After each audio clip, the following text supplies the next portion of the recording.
Esta mañana me da mucho gusto tener la oportunidad de platicar con la doctora Vianey Cortés. Ella es jefa de servicio de genética de APEC, Hospital de la Ceguera, médica cirujana, especialista en genética médica por el Instituto Nacional de Pediatría, destacada por haber sido la primera egresada a nivel nacional del posgrado de alta especialidad en genética oftalmológica por la Asociación para Evitar la Ceguera en México, la APEC. Realizó una estancia en Cleveland Clinic Cole Eye Institute en Estados Unidos y cuenta con una maestría en genética y genómica por la Universidad de Barcelona. Colabora con el laboratorio Divigen Ocular Genomics de Barcelona, España, para el diagnóstico molecular de distrofias hereditarias de retina, disgenesias del segmento anterior y otras malformaciones oculares. Desde el 2013 es médica adscrita en el servicio de genética de APEC, y en 2020 se le otorgó el nombramiento de jefa de especialidad médica del mismo servicio. Es investigadora nacional nivel 1. Sus trabajos se han publicado en diversos medios científicos, revistas científicas internacionales, integrante de la Asociación Mexicana de Genética Humana, de la Sociedad Mexicana de Oftalmología y del Grupo Panamericano de Enfermedades Hereditarias de Retina, y cuenta además con recertificación por el Consejo Mexicano de Genética. Doctora, muy buenos días, muchas gracias por tomarnos la llamada. Muy buenos días, muchísimas gracias por la presentación. En el marco del Día Mundial de las Enfermedades Raras, doctora, hablar de las enfermedades raras que afectan la salud ocular, ¿por dónde podríamos arrancar? Claro, podemos arrancar pues para definir qué es una enfermedad rara. Entonces, estas enfermedades raras se presentan dependiendo del número de personas afectadas por la población o por el número de habitantes. En México se dice que una enfermedad rara es cuando se presentan menos de 5 personas por cada 10,000 habitantes. Y hablando específicamente de las enfermedades raras a nivel ocular, bueno, pues sabemos que habrá un porcentaje muy importante de estas enfermedades que son poco frecuentes y que van a tener una manifestación ya sea inicial a nivel visual o bien como parte de toda esta enfermedad que afecta a todos los órganos y los sistemas. ¿Y cuáles serían algunas de ellas o las que dentro de esa categoría serían las, no sé si las más recurrentes o las más importantes, doctora? Claro, pues podemos hablar, por ejemplo, en la edad infantil, una enfermedad rara sería un tipo de cáncer que se llama retinoblastoma. Este tumor afecta al ojo, a la parte de la retina, es un tumor que crece en la retina, y si no se detecta de forma oportuna, entonces compromete la vida del paciente. Por lo tanto, es una entidad urgente, que se puede detectar realmente el pediatra, lo puede detectar. La mamá incluso en una fotografía con flash puede ver un reflejo blanco en la pupila, y eso hay que valorar para descartar que no sea un retinoblastoma. Si se detecta oportunamente, tiene un buen pronóstico. Y en la edad adulta podríamos, por ejemplo, hablar de estas enfermedades de origen genético, que son poco frecuentes y que desafortunadamente causan ceguera. Son el grupo de enfermedades llamadas como enfermedades hereditarias y degenerativas de la retina. Los pacientes presentan principalmente baja visión en la noche, a eso se le llama nictalopia, y desafortunadamente van perdiendo la visión de forma progresiva, afectando primeramente el campo visual y posteriormente hacia el centro. Por mencionar dos, en claro, dos etapas de la vida diferentes, ¿no? Claro, por supuesto. Y digo, yo sé que responder cuál es el origen de esas enfermedades, pues, el sentido común me dice que puede ser multifactorial y además que habría que hablar de cada una de ellas de manera diferenciada, pero ¿hay algún común denominador cuando hablamos de esta categoría de enfermedades raras que afectan la salud ocular? Claro, es una muy buena pregunta para poder identificar cuál es el origen. Se sabe que del 72% hasta el 80% tiene una causa genética, es decir, que nuestra información genética tiene un error, que eso está condicionando a la presentación de estas enfermedades. Entonces, un porcentaje muy importante es genético. Puede haber antecedentes familiares o no, presentarse como un primer caso.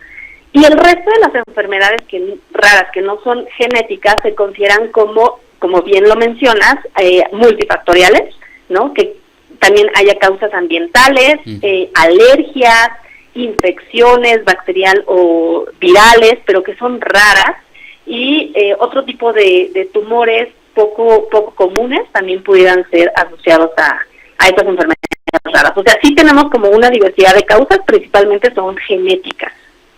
Y eso me imagino que pues puede complicar un poco la situación cuando hablamos ya no de algún asunto externo, sino de un origen genético en cada paciente. Pues la idea, por lo menos los que no sabemos de medicina, doctora, pero usted es la experta, tenemos la idea de que eso siempre es más complicado.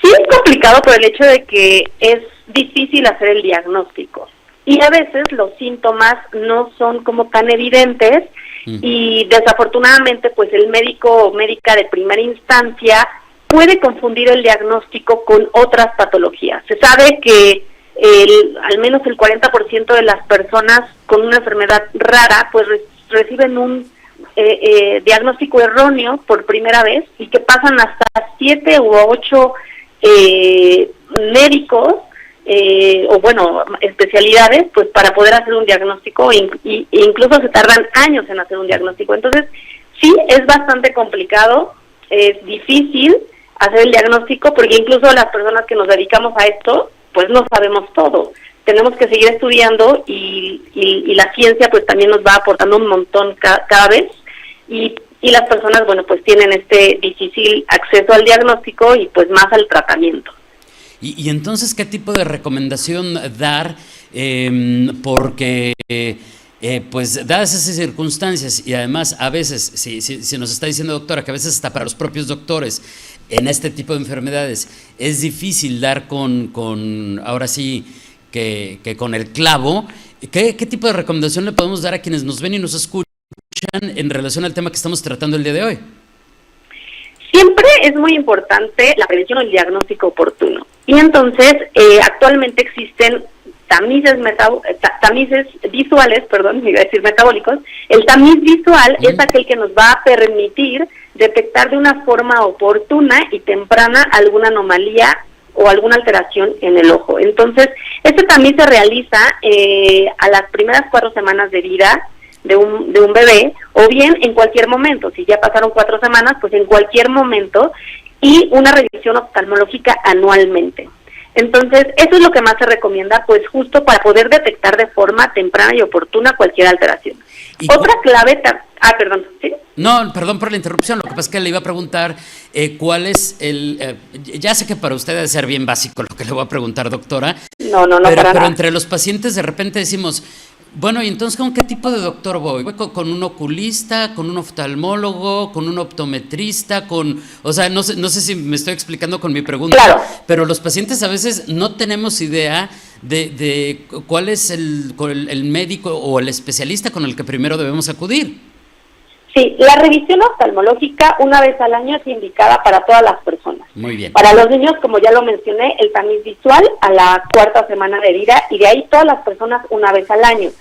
Si, por ejemplo, también es una persona que tiene antecedentes ya de algún familiar con una pérdida de la visión de forma progresiva o algún diagnóstico ya claro, pues directamente acudir con el oftalmólogo con ese antecedente de diagnóstico para que se defina si realmente es una enfermedad poco frecuente, si realmente tiene diagnóstico, o bien, si ya hay un antecedente muy claro, pues directamente con un genetista. Eso es raro, principalmente pues tendríamos que acudir primeramente con el oftalmólogo, ¿no? Muy bien. Perfecto. Y la interrumpí, pero bueno, son temas que finalmente tienen, doctora, su grado de complejidad.